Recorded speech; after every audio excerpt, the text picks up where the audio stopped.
ಅಕಸ್ಮಾತ್ ಈಗ ಆರ್ಟಿಸ್ಟ್ ಆಗ್ಲಿಲ್ಲ ಅಂದ್ರೆ ಏನಾಗ್ತಿದ್ರು ಸೌಂದರ್ಯ? ಏನಾಗ್ಬೇಕಂತ ಏನಾದ್ರು ಇತ್ತ ಮನ್ಸಲ್ಲಿ? ಅಮ್ಮಂಗೆ ಏನಾದ್ರು ಹೇಳಿದ್ರ? ನಾನು ಒಂದಾಗ್ತಿರ್ಲಿಲ್ಲ ಅವಾಗ, ಮೆನಿ ಥಿಂಗ್ಸ್ ಆಗ್ತಿದೆ. ಮೆನಿ ಥಿಂಗ್ಸ್, ಎಲ್ಲರಲ್ಲೂ ಕೈ ಆಡಿಸೋದು ಎಲ್ಲ. ನಾನು ನಂದೇ ಬಿಸ್ನೆಸ್ ಮಾಡ್ತಿದ್ದೆ, ಇಲ್ಲ ನಾನು ಬ್ಯೂಟಿ ಫೀಲ್ಡ್ಗೆ ಹೋಗ್ತಿದ್ದೆ, ರೆಸ್ಟೋರೆಂಟ್ ಫೀಲ್ಡ್ ಎಲ್ಲ ಕಡೆ ಕೈ ಆಗ್ತಿದ್ದೆ. ಅದ್ರ ಬದಲು ಇದು ಸೇಫೆಸ್ಟ್ ಆಪ್ಷನ್. ಸುಮ್ಮನೆ ಎಲ್ಲದರಲ್ಲೂ ಕೈ ಆಗಿ ಎಲ್ಲರಲ್ಲೂ ಪರ್ಫೆಕ್ಟ್ ಆಗೋಕ್ಕಿಂತ ಒಂದ್ರಲ್ಲಿ ಪರ್ಫೆಕ್ಟ್. ಇದರಲ್ಲೇ ಎಲ್ಲ ಇದೆ ಅಲ್ಲ. ಸೊ ಅಯ್ಯೋ, ಚಿಕ್ಕದ್ರಿಂದನೂ ಏನು ಗೊತ್ತಾ, ಮೊದಲು ಸಣ್ಣದಿದ್ದಾಗ ನಾನು ಟೀಚರ್ ಆಗ್ತೀನಿ ಅಂತ ಎಲ್ಲ ಮಕ್ಳು ಹೇಳ್ತಿದ್ರು. ಇದ್ದಕ್ಕಿದ್ದಾನೆ SSLC ಸಿಕ್ಕಾಪಟ್ಟೆ ಒಳ್ಳೆ ಮಾರ್ಕ್ಸ್ ಬಂತು. ನನಗೆ ಅವಳು ಡಾಕ್ಟರ್ ಆಗ್ತಾಳೆ ಅಂತ ಅಂದ್ಕೊಂಡೆ. ಇದ್ದಕ್ಕಿದ್ದಂಗೆ ಹೇಳಿದ್ಲು, ಅಮ್ಮ ಅಲ್ಲಿ ಬಿಕಮ್ ವೆಟರ್ನರಿ ಡಾಕ್ಟರ್ ಅಂತ. ನಾನು ಹೇಳಿದೆ, ಇಂಡಿಯಾದಲ್ಲಿ ಅದಕ್ಕೆ ಅಷ್ಟೊಂದು ಸ್ಕೋಪ್ ಇಲ್ಲ ಮಗ, ಬಟ್ ಬೇರೆ ದೇಶದಲ್ಲೆಲ್ಲ ಇವತ್ತು ಪ್ರಾಣಿ ಬಗ್ಗೆ ತುಂಬ ಕನ್ಸರ್ನ್ ಇದೆ. ಈ ದೇಶದಲ್ಲಿ ಅಷ್ಟೊಂದು ಇನ್ನೂ ಬಂದಿಲ್ಲ. ನಮ್ಮವರಿಗೆ ಮನುಷ್ಯರನ್ನೇ ಪ್ರಾಣಿಯನ್ನಾಗಿ ನೋಡ್ತಾರೆ. ಅದರಿಂದ ಇನ್ನು ಪಾಪ ಪ್ರಾಣಿಗಳನ್ನು ಇನ್ನೇನು ಎಷ್ಟು ನಿಕೃಷ್ಟವಾಗಿ ಕಾಣ್ಬೋದು. ಆದಮೇಲೆ ಅದನ್ನ DJ ಆಗಬೇಕು ಅಂದ್ಲಮ್ಮ. ಅಲ್ಲಿ ನಾನು ಎಲ್ಲ ಒಡೆದು ಹೋಗ್ಬಿಡ್ತು. DJ ಬೇಡ ಮಗಳೇ ಅಂತೆಲ್ಲ ಹೇಳಿದೆ. ಆಮೇಲೆ ಅವಳಿಗೆ ಕಂಠವೇ ಚೆನ್ನಾಗಿಲ್ಲ, ಹಾಡು ಹೇಳಕ್ಕೆ ಬರಲ್ಲ.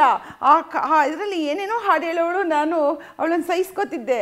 ಆಮೇಲೆ ಪ್ಯಾಸಿಫೈ ಮಾಡಿಬಿಟ್ಟು ಬೇರೆ ಪ್ರೊಫೆಷನ್. ನಮ್ಮಮ್ಮ ಮೆತ್ತಿಗೆ ಬನ್ ಸೈಡಲ್ಲಿ ಮಗಳೇ. ಅದೇನೋ ನನಗೆ ಚಿಕ್ಕ ವಯಸ್ಸಲ್ಲಿ ನಾನೊಂದು ತುಂಬ ಚೆನ್ನಾಗಿ ಹಾಡಾಡ್ತೀನಿ ಅಂತ ನನಗೆ. ಹೌದಾ?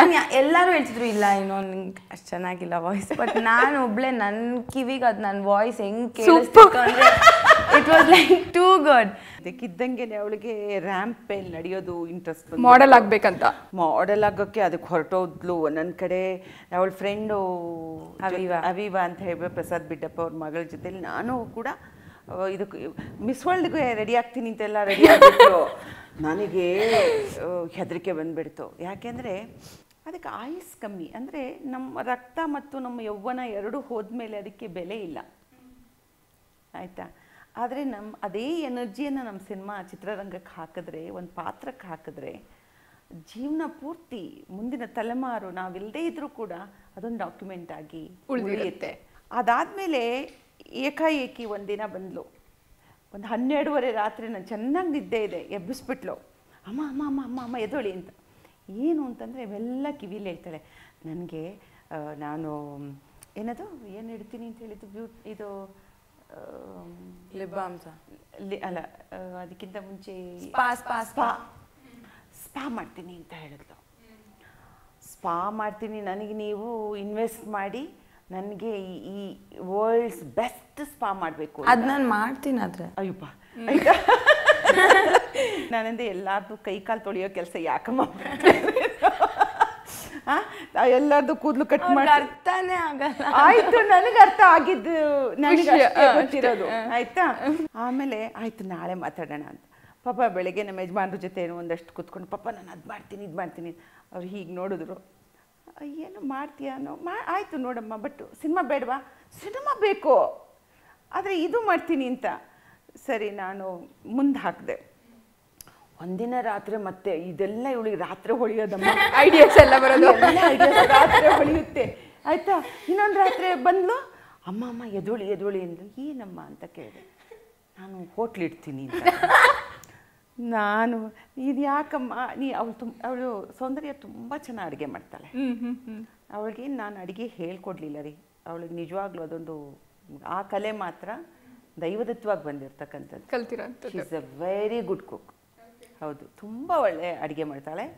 ಪಾಪ ಅವಳು ಒಂದೊಂದಿನ 3 ಅಡುಗೆ ಮಾಡಿಬಿಟ್ಟು, ಕೆಲವು ನಾನು ತಿನ್ನಲ್ಲ, ಯಾಕೆಂದರೆ ನಾನು ವೆಜಿಟೇರಿಯನ್, ನಾನು ತಿನ್ನಲ್ಲ. ಅವಳು ಯಾವುದ್ಯಾವುದೋ ಅದೊಂಥರ ಸಾಸ್ ಎಲ್ಲ ಹಾಕ್ತಾಳೆ, ಅದೇನೋ ಇಟಾಲಿಯನ್ ಫುಡ್ ಅದು ಏನೋ. ಪಾಪ ನನ್ನ ಗಂಡ ಎಲ್ಲನೂ ಹಿಂಗೆ ಇಟ್ಕೊಂಡು ತುಂಬ ಚೆನ್ನಾಗಿದೆ ಅಂತಾರೆ. ಹೇಳ್ತಾರೆ, ಬಟ್ ಇಲ್ಲ ಇಲ್ಲ ಇಲ್ಲ, ನಾನು ತಿಂದಿರೋದೆಲ್ಲ ಹೇಳ್ತೀನಿ. ಇವನ್ ನಮ್ಮ ಯಜಮಾನ್ರು ಹೇಳ್ತಾರೆ, ಅವಳ ಕೈಯಲ್ಲಿ ಅಡುಗೆ ತುಂಬ ಚೆನ್ನಾಗಿ ಬರುತ್ತೆ ಅಂತ. ಅವಳು ತುಂಬ ಇಂಟ್ರೆಸ್ಟ್ ಇದೆ. ಏನೋ ಅಡುಗೆ ಮಾಡ್ತಾಳೆ ಮಗಳು, ನಮಗೆಲ್ಲ ಬಡಿಸ್ತಾಳೆ ಅಂತಂದರೆ ಹೋಟ್ಲ್ ಇಡ್ತೀನಿ ಅಂತ ಹೇಳ್ತಾಳೆ. ಹೋಟ್ಲು ಅದು ಏನು? ನಾನಂತೆ ಸೌಂದರ್ಯ, ನಿಂಗೆ ಹೋಟ್ಲ್ ಮ್ಯಾನೇಜ್ಮೆಂಟು ಆ ಕೋರ್ಸ್ಗೆ ಹೋಗಿದ್ಯಾ, ನಿಂಗೆ ಗೊತ್ತಾ? ಯಾವತ್ತು ದೂರದಿಂದ ನೋಡಿ ಒಂದು ಪ್ರೊಫೆಷನ್ನ ನಾನು ಮಾಡ್ತೀನಿ, ಇವತ್ತಿಲ್ಲ ನಾಳೆ ನಾನು ಮಾಡ್ತೀನಿ ನೋಡಿ ಅಂತಾಳೆ. ಸುಮ್ಮನಾಗ್ಬಿಡೋದು ನಾನು. ಆಮೇಲೆ ಅದ್ರ ಬಗ್ಗೆ ಏನು ಗೊತ್ತಾ, ಬಿಸ್ನೆಸ್ ಮೇಲೆ ತುಂಬ ಇಂಟ್ರೆಸ್ಟ್. ಇವಾಗ ಈ ಫಿಲ್ಮ್ ಇಂಡಸ್ಟ್ರಿ ಆ್ಯಕ್ಟಿಂಗ್ ಇಲ್ಲ ಅಂದರೆ ನಾನು ಡೈರೆಕ್ಟ್ ಕೈ ಬಿಸ್ನೆಸ್ಗೆ ಆಗ್ತೀನಿ, ಆಯಿತಾ? ಆಮೇಲೆ ಎಲ್ಲ ಕೇಳೋದೇನು ಗೊತ್ತಾ, ದೊಡ್ಡದು ಎತ್ತರಕ್ಕೇನೆ ಏಣಿ ಹಾಕೋದು, ಯಾವುದಕ್ಕೆಲ್ಲ. ಆಮೇಲೆ ಒಂದಿನ ಇದ್ದಕ್ಕಿದ್ದಂಗೆ ಬಂದ್ಲಮ್ಮ, ನನಗೆ ಇದಕ್ಕೆ ದುಡ್ಡು ಬೇಕು ಅಂದ್ಲು. ಏನು ಅಂತ, ಅಮ್ಮ ನಂಗೆ 3,000 ರೂಪಾಯಿ ಕೊಡಿ, ನಾನು ಲಿಪ್ ಬಾಮ್ ಮಾಡ್ತೀನಿ ಅಂದ್ಲು. ನಾವು ಯಾವುದೋ ಒಂದು ಕಾರ್ಯಕ್ರಮಕ್ಕೆ ಹೋಗಿದ್ವಿ. ನಾನು ಅವಳಿಗೆ ಆ ಕಾರ್ಯಕ್ರಮದಿಂದ ಬಂದಿದ್ದ ದುಡ್ಡು ಅಷ್ಟು ಅವಳ ಹೆಸರಿಗೆ ಹಾಕ್ಬಿಟ್ಟೆ. ಓಕೆ ಲಿಪ್ ಬಾಮ್ ಮಾಡ್ಕೊ ಅಂತ. ಲಿಪ್ ಬಾಮ್ ನೋಡಿದ್ರೆ ಏನು ರೀ ಅವಳು, ನಿಜವಾಗ್ಲೂ ಹಂಗೆ ಅವಳು ಖುಷಿ ಆಗೋಯ್ತು. ನಿಮಗೂ ಕೊಡ್ತೀನಿ ನಾನು. ಎಷ್ಟು ಚೆನ್ನಾಗಿ ಮಾಡಿದ್ಲು ಅಂದರೆ ಎಲ್ಲ. ಆದರೆ ಒಂದೇನಪ್ಪ ಅಂದರೆ US ಇಂದ ಕಂಟೈನರ್ ತರಿಸಿದ್ಲು, ಡೆಲ್ಲಿಯಿಂದ ಪ್ರಾಫಿಟ್ಸ್ ಹೇಳಿ ಅಲ್ಲಲ್ಲ ಡೆಲ್ಲಿಯಿಂದ ಇದನ್ನು ತರಿಸಿದ್ಲು. ಬಟ್ ಅದನ್ನೆಲ್ಲ ಒಂಥರ ಏನಂದರೆ ತುಂಬ ಅಚ್ಚುಕಟ್ಟಾಗಿ ಮಾಡಿದ್ಲು. ಸೋಲ್ ಸಂತೆನಲ್ಲಿ ಅವಳೇ ಇಟ್ಲು. ಅದನ್ನೆಷ್ಟು ಚೆನ್ನಾಗಿ ಮಾರ್ಕೆಟ್ ಮಾಡಿದ್ಲು ಅಂದರೆ ನನಗೆ ಅನ್ನಿಸ್ತು. ನಂಗೆ ತುಂಬ ಜನ ಹೇಳಿದ್ರು ಅವಳು ತುಂಬ ಸ್ಕಿಲ್ ಇದೆ. I made about 45,000 in one day. Profit. Lip ಬಾಮ್ದು ಪ್ರಾಫಿಟ್. ಓಕೆ ಹಾಗೆ ಮಾಡಿದ್ಲು. ಆಮೇಲೆ ಅನ್ನಿಸ್ತು ಇವಳನ್ನ ಎನ್ಕರೇಜ್ ಮಾಡಬೇಕು ನಾನು. ಬಟ್ ನನಗೇನಂದರೆ ಒಂದು ಪ್ರೊಫೆಷನ್ ನೀವು ಅಂಟ್ಕೊಂಡ್ರೆ ಅದು ಸಂಪೂರ್ಣ ಆಗಬೇಕು. ಒಂದು ಕೆಲಸ ಅರ್ಧಂಬರ್ಧ ಪೂರ್ತಿ ಮಾಡಿದ್ಮೇಲೆ ನಾವು ಇನ್ನೊಂದು ಕೆಲಸಕ್ಕೆ ಜಂಪ್ ಮಾಡಬೇಕು. ಸೊ ಈಗ ಬಿಸ್ನೆಸ್ ಈಗ ಹೋಟ್ಲು, ಲಿಪ್ ಬಾಂಬ್ ಆಗಿತ್ತು. ಆಮೇಲೆ ಮೊನ್ನೆ ಎಲ್ಲ ಕೂತ್ಕೊಂಡು ನನ್ನನ್ನು ಒಂದಷ್ಟು ಬೈತಾ ಇದ್ಲು. ಅದು ಯಾವುದೋ ಕ್ಲೇ ಬೇಕು, ನಾನು ಅದನ್ನು ಏನು what is that polymer clay charms ಮಾಡೋದು ಅಂತ. ನಾನು ಏನಂದರೆ ಬೆಳಗಾದ್ರೆ ಇವಳು ಇನ್ಯಾವ ಪ್ರೊಫೆಷನ್. ಬಟ್ ಏನಂದ್ರೆ ನಾನು ಏನೇ ಹೇಳಿದ್ರೇನು ಲಾಜಿಕ್ ಇರುತ್ತೆ, ಸಪೋರ್ಟ್ ಮಾಡ್ತಾರಮ್ಮ. ಆಯ್ತು ಮಾಡಲಿ. ಅಲ್ಲ ನನಗೇನಂದರೆ ನನ್ನ ಮಗು ಎಲ್ಲೋ ಉಡಾಫೆಯಾಗಿ ಸುಮ್ಮನೆ ಸಮಯಕ್ಕೆ ಹಾಳು ಮಾಡೋದಕ್ಕಿಂತ ಅವಳೇ ತಾನೇ ಸ್ವತಃ ಕೂತ್ಕೊಂಡು ಶ್ರಮ ಹಾಕಿ ಮಾಡ್ತಾಳಲ್ಲ, ನಂಗೆ ತುಂಬ ಇಷ್ಟ ಆಗುತ್ತೆ. ಆ ವಿಷಯದಲ್ಲಿ ನನ್ನ ಮಗಳ ಬಗ್ಗೆ ನಂಗೆ ಭಾರಿ ಹೆಮ್ಮೆ ಇದೆ.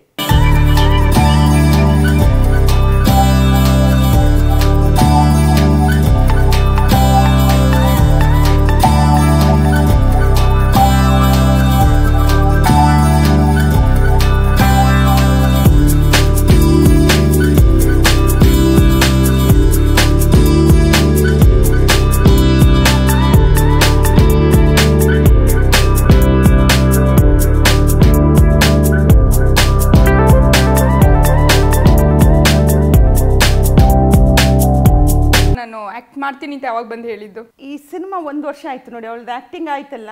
ಮತ್ತಿನ್ನೊಂದು ಸಿನಿಮಾ ನಾನು ಅವಳನ್ನು ಕಾಯಿಸ್ತಿದ್ದೆ, ಈ ಸಿನಿಮಾ ಮುಗಿಯೋವರೆಗೂ ನೀನು ಇನ್ನೊಂದು ಸಿನಿಮಾ ಮಾಡೋ ಹಾಗಿಲ್ಲ ಅಂತ. ಆ ಸಂದರ್ಭದಲ್ಲಿ ಅವಳಿಗೆ ಇರೋಕ್ಕಾಗಲ್ಲ. ಆಯ್ತಾ, ಓಕೆ ಓಕೆ ನಾನು ಈ ಸಂದರ್ಭದಲ್ಲಿ ನಾನು ಇದನ್ನು ಮಾಡಲಾ ಅಂತಾಳೆ. ಗ್ಯಾಪಲ್ಲಿ ನನಗೆ ಬೋರ್ ಆಗೋಕ್ಕೆ ಇಷ್ಟ ಇಲ್ಲ, ನನಗೆ ಏನಾದರೂ ಮಾಡಬೇಕು. ಓಕೆ ಏನಾದರೂ ಮಾಡಲಿ, ಮನೇಲಿ ಕೂತ್ಕೊಂಡು ಅಟ್ಲೀಸ್ಟ್ ಆ ಥರ ಕೆಲಸ ಆದರೂ ಮಾಡಲಿ. ಬಟ್ ಏನು ಗೊತ್ತಾ, ಏನೇ ಮಾಡಿದ್ರು ಕೂಡ ಶಿ ಈಸ್ ಅ ಪರ್ಫೆಕ್ಷನಿಸ್ಟ್. ಅವಳು ಇಲ್ಲಿ ಒಂದು 4 ನಾಯಿ ತಂದು ಹಾಕಿದ್ಲು ನನಗೆ, ಅದು ಬೀದಿ ನಾಯಿಗಳು. ಅವುಗಳಿಗೆ ಮಕ್ಕಳಾಯಿತು 7. ಈ 7 ಮಕ್ಕಳಾದಾಗ ಅವಳು ಎಷ್ಟು ಚೆನ್ನಾಗಿ ಗೊತ್ತಾ, ನನಗೆ 2001 ಅದ, ಹೌದು 2001, ಅವಳಿಗಾಗಿ 11 ವರ್ಷ. ಅವಳು ಏನು ಮಾಡಿದ್ಲು ಅಂದರೆ, ನಮ್ಮ ಈ ಫ್ಲವರ್ ಬಾಸ್ಕೆಟ್ ಬರ್ತಿತ್ತಲ್ಲ ನಮಗೆ ಬುಕ್ಕೆಗಳು, ಅದನ್ನು ತೆಗೆದು ಅದಕ್ಕೆ ನಂದು ವೆಲ್ವೆಟ್ ಬಟ್ಟೆಗಳು, ನಾನು ಟೇಲರಿಂಗ್ ಬಟ್ಟೆಗಳೆಲ್ಲ ಇರ್ತಲ್ಲ, ಅದನ್ನೆಲ್ಲ ಕಟ್ ಮಾಡಿಬಿಟ್ಟು ಅದರೊಳಗಡೆ ಹಾಕಿ ಆ ನಾಯಿಗಳಿಗೆ ಸ್ನಾನ ಮಾಡಿಸಿ ಹೇರ್ ಡ್ರೈ ಎಲ್ಲ ಮಾಡಿಬಿಟ್ಟು ಇಲ್ಲೊಂದು ಬಿಂದಿ ಇಟ್ಬಿಡ್ತಿದ್ಲು. ಅದಕ್ಕೊಂದು ರಿಬ್ಬನ್ ಕಟ್ಟೋಳು. ರಿಬ್ಬನ್ ಕಟ್ಬಿಟ್ಟು ಬ್ಯಾಸ್ಕೆಟಲ್ಲಿ ಇಟ್ಕೊಂಡು ನಡ್ಕೊಂಡು ಅಲ್ಲಿ ಒಬ್ಬೊಬ್ಬರು ಮನೆಗೆ ಹೋಗ್ಬಿಟ್ಟು ಏನು ಅವಳೇ ಹೇಳೋಳು, ಅಂಕಲ್ ಇದನ್ನು ಎಷ್ಟು ಒಳ್ಳೇದು ಗೊತ್ತಾ, ಇದು ಒಂದು ತೊಗೊಂಬಿಡಿ 7 ಹಾಕಿದೆ ಅಂತ. ಪಾಪ ಇವಳನ್ನು ನೋಡಿಬಿಟ್ಟು ಅವಳ ಪ್ರೆಸೆಂಟೇಷನ್ ನೋಡಿ ಆ ನಾಯಿನ ಅವರೆಲ್ಲ ಸಾಕು ಅದು ನೋಡೋಳು. ದೊಡ್ಡ ಮನೆ ಚೆನ್ನಾಗಿ ಅಂದರೆ ಅಮ್ಮ ಇವ್ರು ತುಂಬ ಚೆನ್ನಾಗಿ ಸಾಕ್ಬೋದು, ಒಳ್ಳೆ ಊಟ ಹಾಕ್ಬೋದು ಅಂತ ಕೊಡ್ಬೇಕಂತ, ನನ್ನ ಮರಿಗಳೆಲ್ಲ ಚೆನ್ನಾಗಿರ್ಬೇಕಲ್ವಾ ಅನ್ನೋಳು. ಸೊ ಕೊಡೋಳು.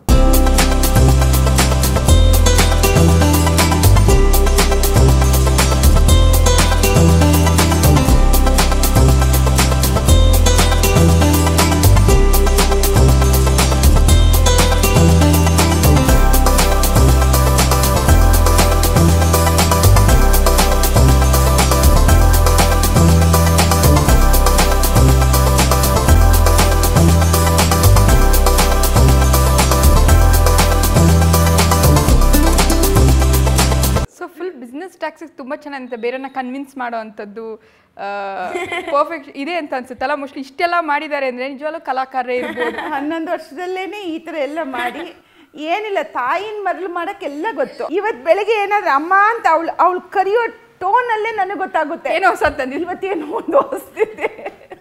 ಇಲ್ಲ ಪ್ರಾಜೆಕ್ಟ್ ರಿಪೋರ್ಟ್ ಕೊಡ್ತಾಳೆ ಅವಳು. ಅವ್ರ ಮೇಲೆ ಟ್ರಯಲ್ ಎಲ್ಲ ಮಾಡಿ ಅವ್ರಿಗೆ ಲಿಪ್ ಬಾಮ್ ಇಷ್ಟ ಆದ್ಮೇಲೆ ನಾನು ಪ್ರೊಡಕ್ಷನ್ ಇಲ್ಲ ಅದು ಏನಂದ್ರೆ ನನ್ನ ಮೈದನ್ ಹೇಳ್ಬಿಟ್ಟು ಇದು ತುಂಬಾ ಇಂಪಾರ್ಟೆಂಟ್ ಪಾಯಿಂಟ್. ಹೌದು, ಎಲ್ಲದಕ್ಕೂ ನಾನೇ ಅದು ಈ ಲ್ಯಾಬಲ್ಲಿ ಗಿನ್ನಿ ಪಿಗ್ ಮೇಲೆ ಎಕ್ಸ್ಪೆರಿಮೆಂಟ್ ಮಾಡ್ತಾರಲ್ಲ ಹಂಗೆ ನಾನು ನಮ್ಮ ಅಮ್ಮನ ಮೇಲೆ ಎಕ್ಸ್ಪೆರಿಮೆಂಟ್. ಕುಕ್ ಮಾಡ್ತಾರೆ ಅಂತ ಹೇಳಿದ್ರೆ ಅಮ್ಮ ತುಂಬ ಚೆನ್ನಾಗಿ ಅಡುಗೆ ಮಾಡಿ ತುಂಬ ಚೆನ್ನಾಗಿ ಯಾವ್ದು ಮಾಡೋವಂಥದ್ದು ನೀವು? ನಾನೀಗ ಸಡನ್ನಾಗಿ ವೆಜಿಟೇರಿಯನ್ ಆಗಿದ್ದೀನಿ, ಸೊ ನಾನು ನಾನ್ ವೆಜ್ ಕುಕ್ ಮಾಡೋದು ಅಷ್ಟೊಂದು ಮಾಡ್ತಾ ಇಲ್ಲ. ಬಟ್ ನಾನ್ ವೆಜ್ ಕುಕ್ ಮಾಡ್ತೀನಿ. ಬಟ್ ವರಮಹಾಲಕ್ಷ್ಮಿ ಹಬ್ಬ ನಾನ್ ವೆಜ್ ನಾನು ಪರವಾಗಿಲ್ಲ, ಬಿರಿಯಾನಿ ಮಾಡ್ತೀನಿ ತುಂಬ ಚೆನ್ನಾಗಿ. ಮತ್ತು ಬಟರ್ ಚಿಕನ್ ಮಾಡ್ತೀನಿ.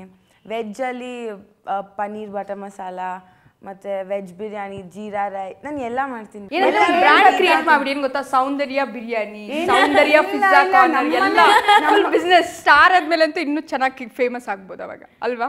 ನನ್ನ ಲಿಪ್ ಬಾಮ್ಸ್ ಅಂತೂ ಬಂದೇ ಬರುತ್ತೆ. ನಾನು ಇದಾದ್ಮೇಲೆ ಮಾರ್ಕೆಟಲ್ಲಿ ಬರುತ್ತೆ ಇವಾಗ. ಹೌದಮ್ಮ, ನನಗೆ ತಲೆ ಅಲ್ಲ ನನಗೆ